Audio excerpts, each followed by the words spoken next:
ليه الفوز على سموحة 2-0 مهم جدا؟ علشان اكتر من سبب. اول سبب ان الاهلي كان بقاله ماتشين ما بيكسبش، اتعادل مع انبي في الدوري وخسر من شباب بلوزداد في دوري ابطال افريقيا. ففكرة ان انت توقف السلسلة دي وترجع تكسب تاني مع نادي اصلا انت بتجد صعوبة في الفوز عليه، فده شيء مهم جدا. دايما ماتشات سموحة بتبقى صعبة على الاهلي، بتحس ان كده الماتش معقد ومكلكع، فانك تخلصه 2-0 دي نتيجة ممتازة بالنسبة لي. عايز اقول لكم وانا بتفرج على الماتش في الشوط الاول تحديدا كنت حاسس بعشوائية كبيرة جدا بين حسين الشحات وامام عاشور وقفشة.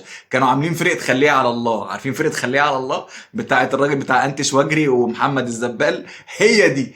كنت حاسس بعشوائية في كل الاماكن، كنت حاسس بعشوائية في الجبهة اليسرى، عشوائية في وسط الملعب، عشوائية في الجبهة اليمنى، لدرجة ان وسام ابو علي دماغه سخنت من كتر العشوائيه اللي بتحصل حواليه. راح زي المدافع بتاع سموحه وبيحط الكره بيده، مع انه كان ممكن يحطها بيده عادي، بس العشوائيه اللي حواليه سخرت دماغه، الواد ما مش فاهم فيه ايه، فراح زاق وحط بدماغه بعدها.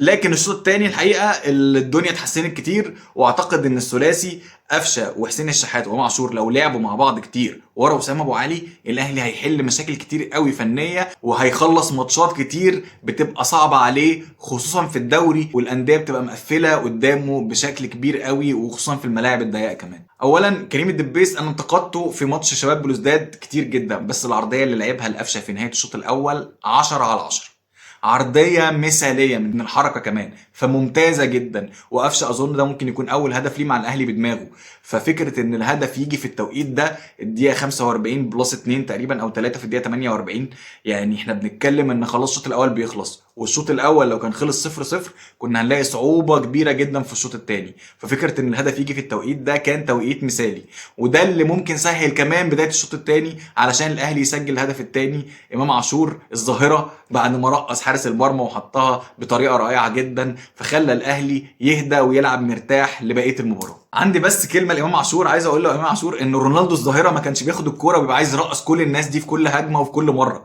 يعني تمام انت راجل موهوب وراجل بتعرف ترقص وكل حاجه، بس خلاص مش لازم اخد المدافع كده واقوم واخده كده وبعد كده اقوم راجع له كده. يعني خلاص خليك ايجابي، خليك ايجابي. يعني عايزين نلعب على المرمى اكتر. تمام انت راجل ممتاز والنهارده الشوط الثاني كنت كويس جدا، انا عايزك تلعب على المرمى اكتر. ماشي، يعني ما تاخدهاش كانتقاد، لا يعني خدها ان انا عايز الاحسن منك. نيجي بقى لموضوع احتفال امام عاشور بالهدف بتاعه في مرمى سموحه وبالبالونه البيضاء. اولا انتوا شايفين امام عاشور يقصد مين بالاحتفال ده؟ لان تكاثرت الاقوال حوالين الموضوع.